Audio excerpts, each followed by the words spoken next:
Welcome to the third webinar in the Aquaculture for the Future series. I'm Rachel Kelly, the knowledge broker for ACWA and also the lead of the Aquaculture for the Future programme. Before we begin though, I'd like to make an acknowledgement of country to the traditional peoples on the lands where we're all joining from across WA or from interstate and elsewhere.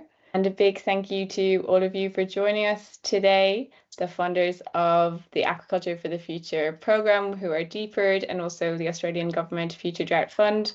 And a big thank you to our presenters today for making their time to share expertise and insights, which I'm really looking forward to.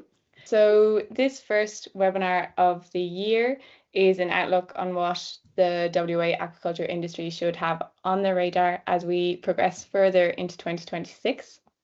Can't believe that it's February already.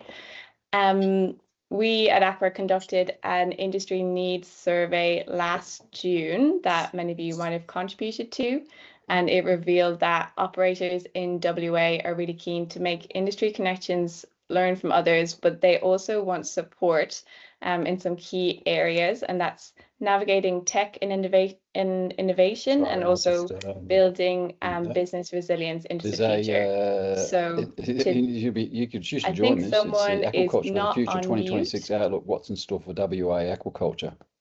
Someone can mute themselves would be great, please. Thanks.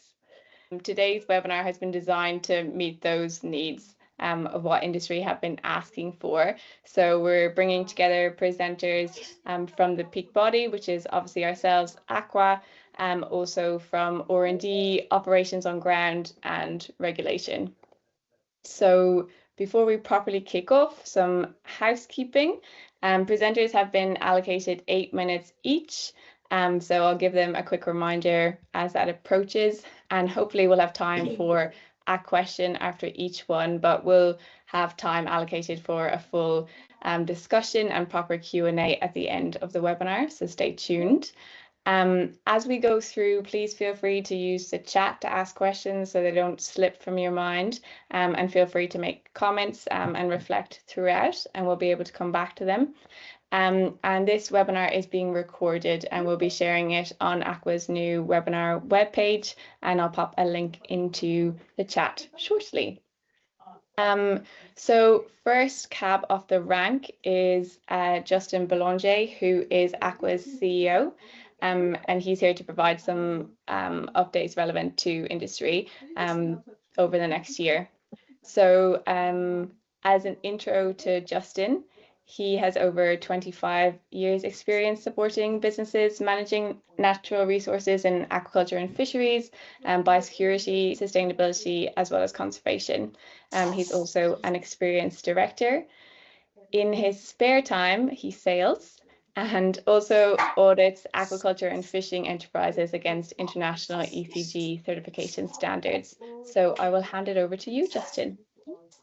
Great, thanks Rachel, and thanks for everyone for joining us today. It's great to see such a enthusiastic group of people to come and listen for the outlook for WA. I'm going to ask Rachel to forward my slides, and if you could click the first one, Rachel. My bandwidth is a little slow where I am, and I'm really going to focus on what I can see as the outlook for industry of this year, and keen to get some perspectives of others around that in the Q&A later. Most people have probably that are in the sector have seen slides like this or this one itself. Just a really quick reminder, at a national level, aquaculture continues to make the significant contribution to our GVP in the seafood sector. These figures you see here are from ABARES, projected from 21 through to 26, so they're a little older now in the projections, but looking at the graph on the left, the projection was by 26-27 we would be at $2.1 billion of aquaculture production. We actually hit $2.3 billion in September 2025, so we're a little ahead of that at the moment. And the proportion by which aquaculture is contributing to the national GVP is still significant. It's not too surprising. At a national level, a lot of that's made up by salmon, as you can see on the graph on the top right. but I'm going to run through some of the WA species and just cover off where we are locally. I've put the QR codes for all these, so if you're interested in looking at these raw data, just click on that, scan those QR codes. It'll take you to the base data that I've referenced in a lot of this. Just a little bit of a reflection at a high level before we go into individual species that we'll run through, or individual clusters of species. In WA over the last 5 years to June of last year, the growth in aquaculture has been really consistently strong, which has been fantastic. Over 5 years, we've had a 31% increase in tonnage, and that's been matched by a 48% increase in total value. So WA is coming off a strong base, and with the expected plateauing of GVP from sectors like salmon, we're anticipating that WA can continue to have a more significant contribution in the future. So I'm going to quickly run through a few different species now. Rachel, if you want to go to the next slide, please. Firstly, focusing on marine finfish. I'm not able to show you the WA figures because we only have one producer, which is tassel growing barramundi in the north.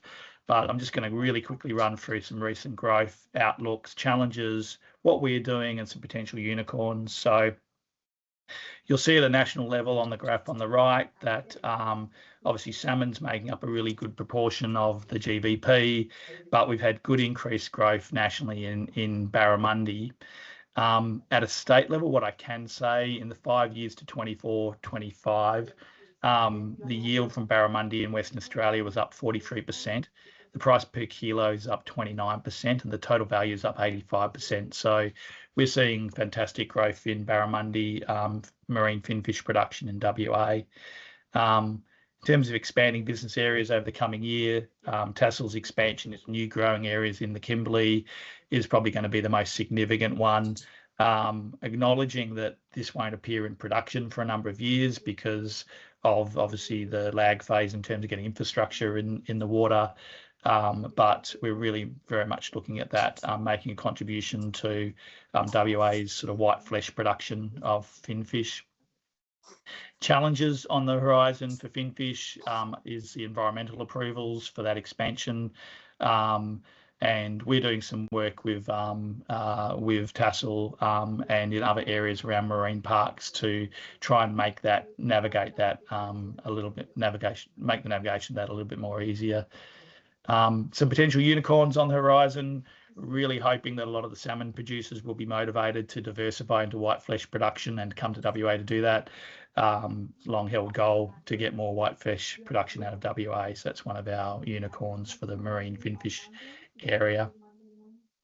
We might go on to shellfish. Next slide, please.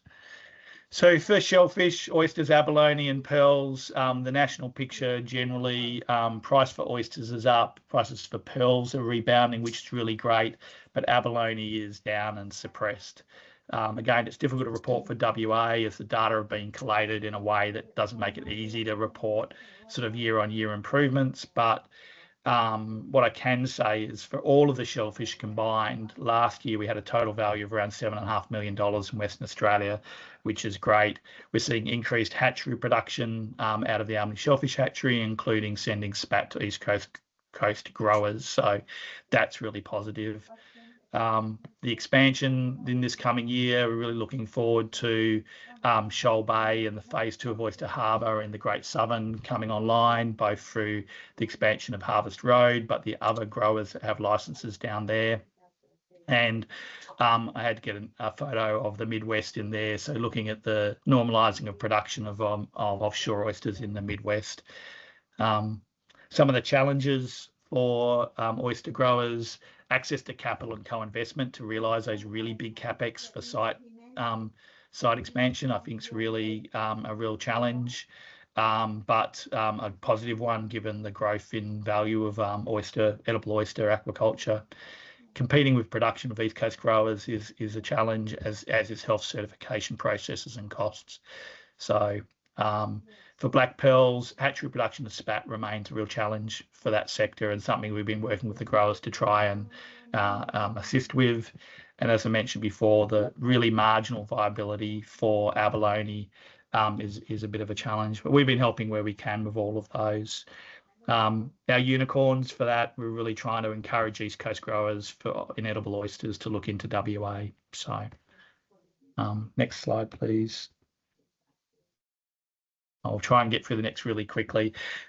Rachel, for freshwater, for marron, yabbies and finfish, I do have some data from Western Australia to show you. So the graph on the right shows you in blue the total GDP of the freshwater aquaculture sector. And what I've graphed there also is the price per kilo for marron. Most of these data are driven by marron. So we're seeing the GDP bounce around mostly due to yield in different years. But the really encouraging thing has been a 26% increase in the price per kilo of marron over the last 5 years. So that's great to see. And I think we've got a few growers like and processors like Capel Marron to recognise for that. Expanding areas, we're seeing some vertical integration and value adding in companies like Capel Marron and the Marron Tail and things like that in the marron sector. So that's really positive. But one of the challenges on the horizon for this year for freshwater aquaculture is we're going into an El Nino year. In the southwest, that's going to mean drier and hotter conditions. So I think harvesting is going to be more challenging. But we are continuing to work with both with DPIRD and the Marron Growers Association to find solutions for all of that. A little bit of a unicorn, maybe Murray cod in the freshwater space. Next slide, please. Let me just quickly go through algal products. We've seen some really good growth recently in seaweed and seaweed aquaculture, particularly through Fremantle seaweed and sea stock. Expanding areas are very much in relation to onshore and offshore production for those two businesses and others.